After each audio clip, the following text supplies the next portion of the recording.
Yoshi Tsutsugo was first acquired, the question was, why? Once Yoshi started really hitting the ball, the question was, okay, but what about that defense? And now, the question is, who cares about that defense? Good morning to you. Good Tuesday morning. I'm Dejan Kovacevic of DK Pittsburgh Sports, and this is Daily Shot of Pirates. Comes your way bright and early every weekday if you're into football and or hockey. I also offer up daily shots of Steelers and Penguins where you found this. Pirates got plastered last night in Cincinnati again. They were up 5-0, lost 9-5. Try to look or act surprised as I tell you that the Reds slugged 4 home runs, and they did it off a bunch of pitchers who aren't going to be here after the next couple of weeks. The Cody Ponce, Kyle Keller, whatever guys. Really feel like dissecting that? Nope, me neither. So let's talk instead about Yoshi. He homered again, and he swatted a 106-mile-an-hour RBI single. All this guy's done since coming here is hit. Numbers are through the roof. In 31 games, 306 batting average, 394 on base percentage, 682 slug for a 1076 OPS, 8 homers, 6 doubles, a triple, 26 total hits, and 23 RBIs. You don't care where someone like that plays in the field. You can make up a phantom position for them if they hit like that. And I understand you can't extrapolate. I also understand that in initially coming over from Japan, he struggled a lot with the Rays and then continued to struggle with the Dodgers before starting to turn things around with their AAA team before the Pirates snapped him up. And he's here, and he's doing this. And his manager not only loves having him, to hear him tell it, he also loves having him in the number 2 spot. This was Derek Shelton after the game last night in Cincinnati. Yeah, I mean, he's done a nice job. He's taken good swings. I mean, tonight he had, the homer and then the RBI single. He continues to have consistent at-bats, consistent swings, and feel good, with him hitting behind Key on normal nights. I mean, tonight, obviously, Key wasn't there, but feel really good about him hitting there in front of Brian. Now, I'm not here to predict how this is going to go. Ben Cherington has talked about Yoshi and has talked about a potential future in Pittsburgh, but the GM's also said that that's something that'll wait until after the season, while also acknowledging that the guy's been really, really good. And you don't care about the age of someone who's hitting like that, and you definitely don't care about the glove. And let me elaborate on that a little bit. It'd be a dream if Yoshi could play right field, even at an acceptable level. And for all we know, maybe he can.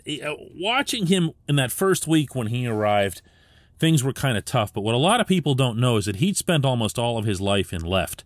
So he comes to Pittsburgh, not only is he switching sides, but he's doing it in front of the Clemente wall. And if you've seen him manage that Clemente wall, he looks like most first-time visitors to PNC Park. It's not comfortable. That wall is not easy. It's not even a normal wall. If you've ever been out there, you'll know that it's actually comprised of 4 different textures. So the ball bounces a different way depending on when it comes down and hits a certain part. For example, if it hits the mesh fencing that's in front of where the Pirates put a lot of the fans in wheelchairs, it's going to just kind of die up there. It's not even going to ricochet hard.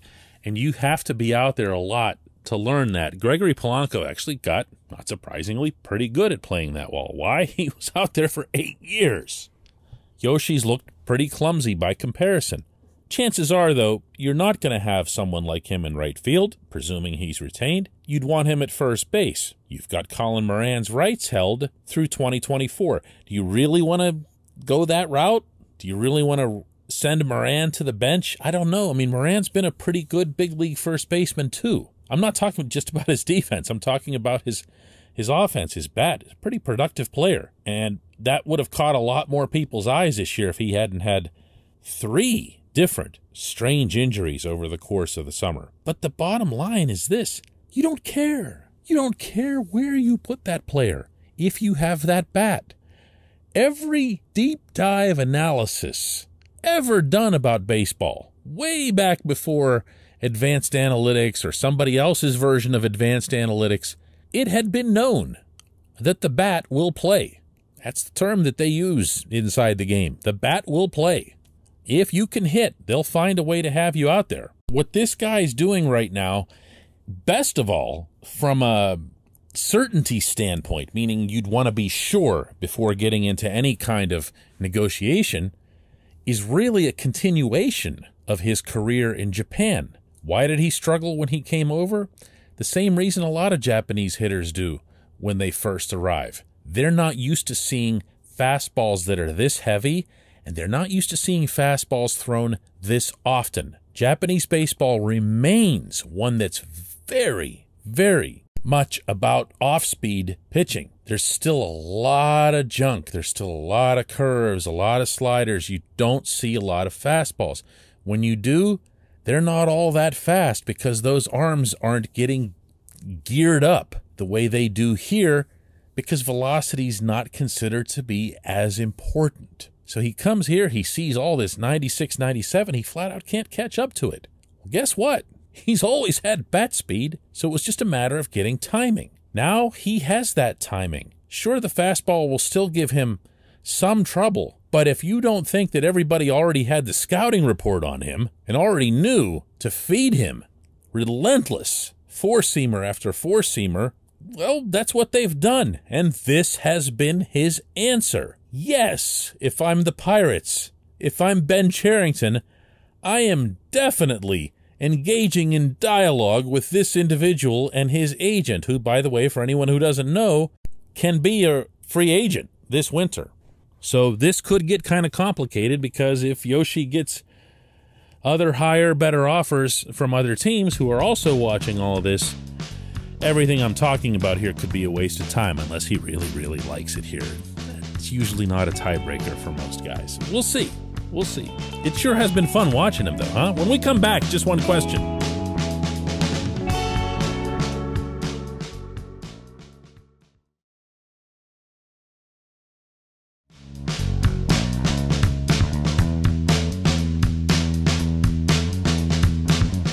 Welcome back. It's time for Just One Question. That's always brought to you on this program by the North Shore Tavern, directly across Federal Street from PNC Park, home of Steak on a Stone, home of the best baseball atmosphere of any eatery you'll find in our fair city.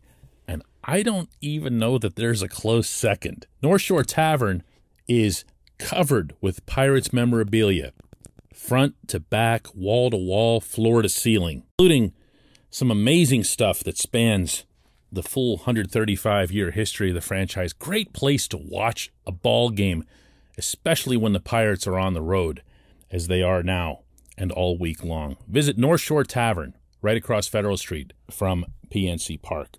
Our question, our J1Q, comes from John Grochelski, who asks, aside from all of the CBA mess, what, in your opinion, are the chances of the National League adopting the designated hitter, and how does that influence the Pirates' possible interest in Yoshi Tsutsugo?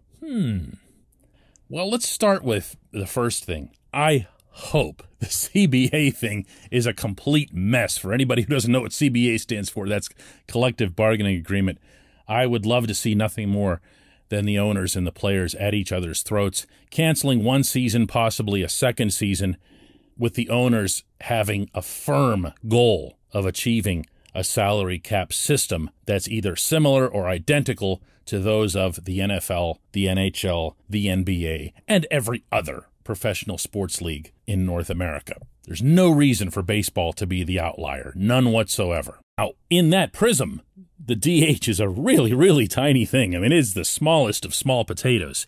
It's one of those things that you use at the very end of a negotiation as a carrot that says, all right, well, if you agree to this, we'll agree to the DH. Now, the players are in favor of the DH for the obvious reason that it's an additional player being employed by all of the teams in the National League. It's a roster spot. Would hope that for a lot of reasons, baseball sees the logic in having the DH, not just from an entertainment value, not just because offense has plunged to all-time lows here over the last few years, but also because it'll cut down on pitcher usage, which is a big, big problem, as you have seen from the way teams are engineering all kinds of wild machinations to make sure that pitchers aren't having their inning counts run too high. DH keeps you from having to go back and forth and change pitchers all the time, pinch hit, etc. Seems to me like it'd be good for the game. Now, would it be good for Yoshi? Oh, you bet. You bet, because whether he signs in Pittsburgh or not, he doubles his field of potential suitors. Now it's not just about the AL. Now it's about whether or not he can play for any of the 30 teams, including Pittsburgh. And by the way, Yoshi is not a great defender. He's also not the complete train wreck that I thought that he'd be after watching him for a week. The first week he was here, it was like, wow, you can't even put this guy out there for an inning. He had no idea what he was doing in right field off the Clemente wall, and he didn't look any more adept at first base. But then you watch him a little bit more over time, and you'll see that he catches what's hit at him. He doesn't have a whole lot of range, but he's also got a strong and an accurate arm, including from first base. If you look at some of the throws that he's made to second, which, of course, as we know from recent Pirates history, have not always gone well, and I'm not just talking about Josh Bell, he's been okay. Yoshi's been okay there. Put it this way. If Yoshi can hit over the course of a full season the way he's hit in his month for Pittsburgh, dude, I'm not so sure we should be wondering where or if he should be a DH, you know? The bat is what plays, as people inside the game will tell you. The bat will play. You will find a spot on your diamond for a bat. This dude, ever since he's been here, has been a big-time bat. That's, to me, the way the Pirates ought to approach this. After 2 years of shutdown, though. All in favor. All in favor. I appreciate the question. I appreciate everybody listening to Daily Shot of Pirates. Let's do another one tomorrow.